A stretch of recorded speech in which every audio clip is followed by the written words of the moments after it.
Terima kasih Anda masih di Kompas Bisnis. Saudara, indeks harga saham gabungan atau IHSG bertahan di zona hijau setelah Kabinet Merah Putih resmi dilantik. Senin 21 Oktober, tepat saat pengambilan sumpah menteri dan wakilnya, IHSG ditutup naik 0,1% ke 7.772. Bursa sebenarnya sempat merah di awal perdagangan. Analis bilang investor mulai merealisasikan ambil untung setelah kepastian kabinet. Market berhasil balik arah dari sesi kedua perdagangan. Dana asing yang masuk ke pasar saham lewat aksi beli bersih mencapai 1,84 triliun rupiah dalam sepekan. Pasar masih terus menanti kebijakan ekonomi di bawah era Prabowo Subianto dan Gibran Rakabuming Raka.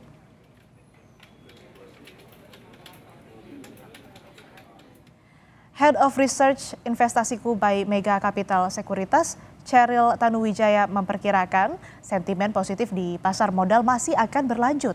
Target ekonomi yang disampaikan Presiden Prabowo dalam pelantikan menurut Cheryl menjadi booster bagi IHSG.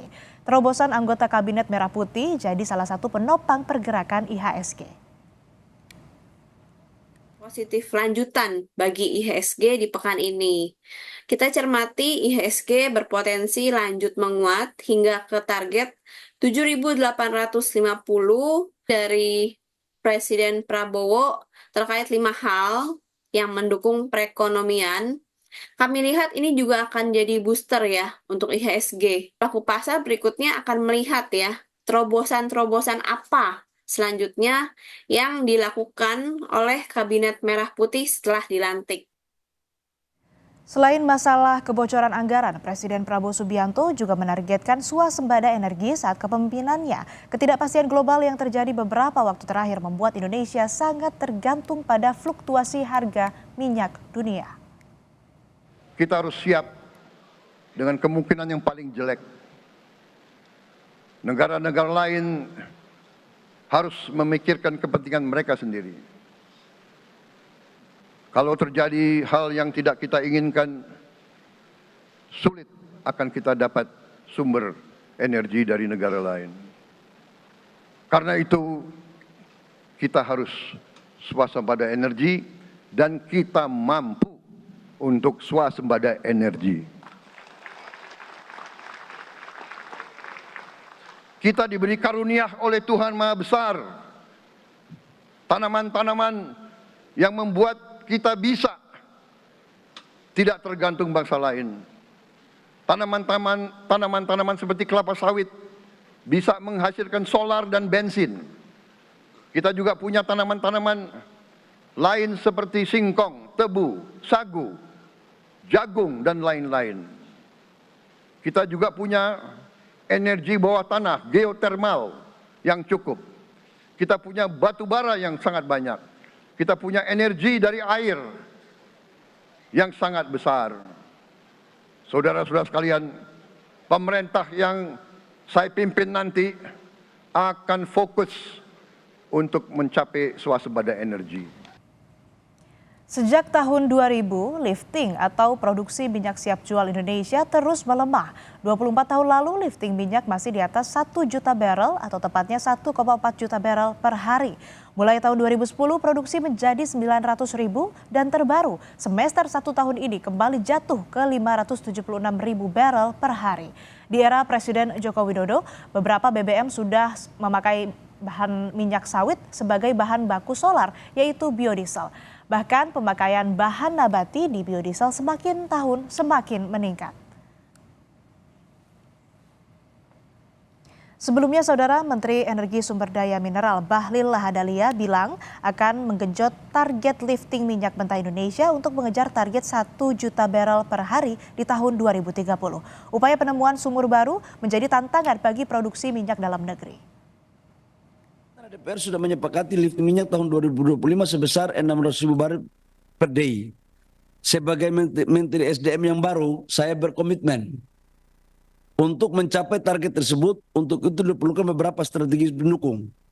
Pertama, kami akan mendorong reaktivasi sumur di lapangan minyak idle dengan SK Migas dan K3S termasuk Pertamina. Kedua, mendorong intervensi teknologi yang seperti kami sudah sampaikan.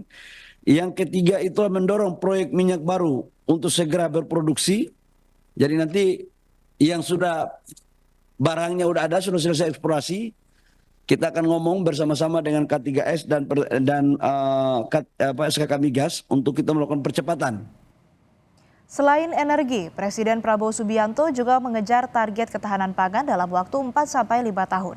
Prabowo bahkan sudah mempelajari caranya dengan tenaga ahli. Saya telah mencanangkan bahwa Indonesia harus segera swasembada pangan dalam waktu yang sesingkat-singkatnya. Kita tidak boleh tergantung sumber makanan dari luar. Dalam krisis, dalam keadaan genting, tidak ada yang akan mengizinkan barang-barang mereka untuk kita beli. Karena itu, tidak ada jalan lain. Dalam waktu yang sesingkat-singkatnya, kita harus mencapai ketahanan pangan.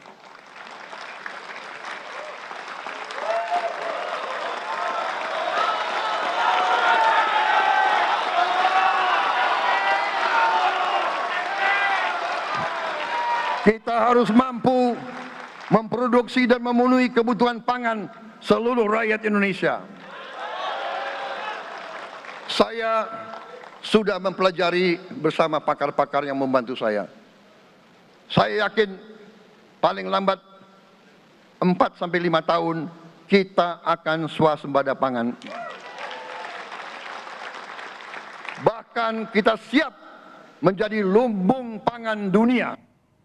Menteri Koordinator Bidang Pangan Zulkifli Hasan akan memakai komoditas unggulan sebagai strategi mencapai target kemandirian pangan dalam 5 tahun ke depan.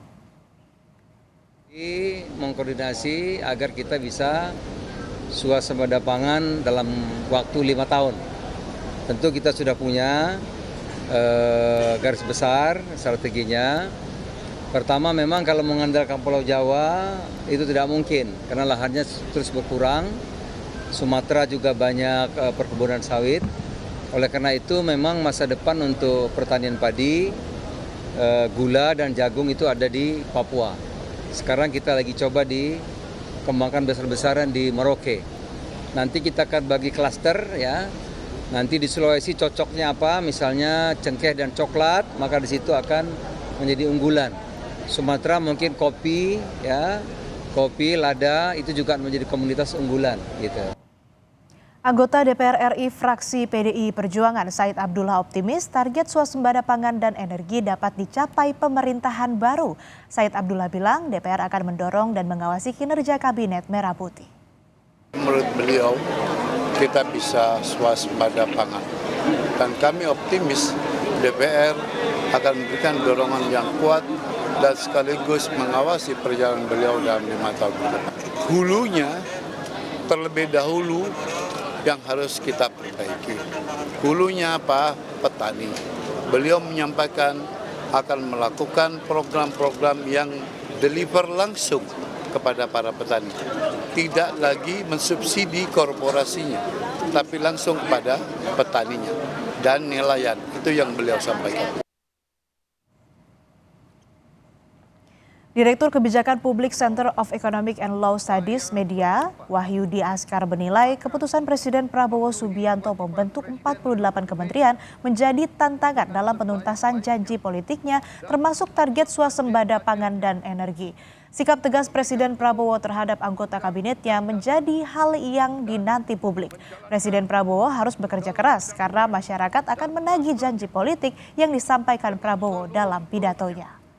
Serta diapresiasi Pak Prabowo menawarkan visi hari ini secara tegas, tetapi persoalannya memang bagaimana visi dan misi itu dijalankan. Mulai hari ini Pak Prabowo harus bekerja keras, pada akhirnya masyarakat melihat dan kemudian akan menagih janji-janji tersebut. Tantangannya adalah apakah Pak Prabowo bisa memenuhi janji-janji itu dalam waktu singkat. Terlebih lagi hari ini Pak Prabowo memutuskan untuk menggandeng semua elemen politisi, pengusaha dalam kabinet gemuk. Dan tentu ini nggak mudah. Dan rakyat menunggu apakah Pak Prabowo bisa mengorkestrasikan 109 orang ini. Termasuk juga melakukan tindakan tegas terhadap menteri dan wakil menteri yang yang tidak memenuhi harapan.